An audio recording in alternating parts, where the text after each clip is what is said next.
This is my favorite type of urban photography, street photography. This is the most fun of all types of urban photography. It's also the most challenging, but if you really put the effort into this, honestly, this is the most rewarding of all the types of photography.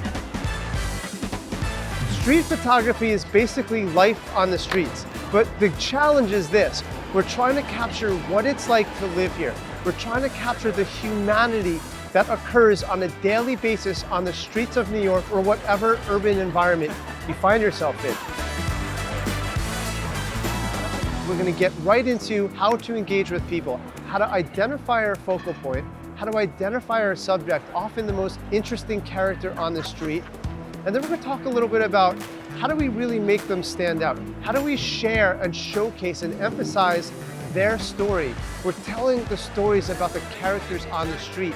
So we identify that character and we find ways that we can use to help portray their story.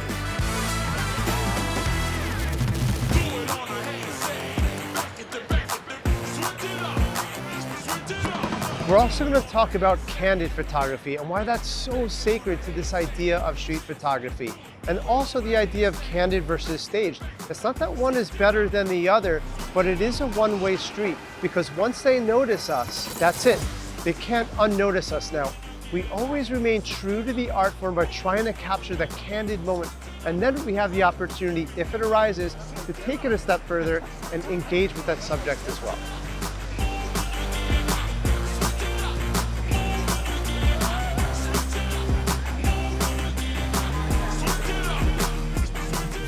We're also going to talk about overcoming our fears, about getting rejected when we engage with people and how that works.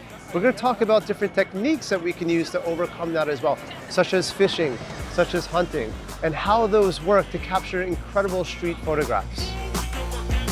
Having said that, let's hit the streets and take some photos.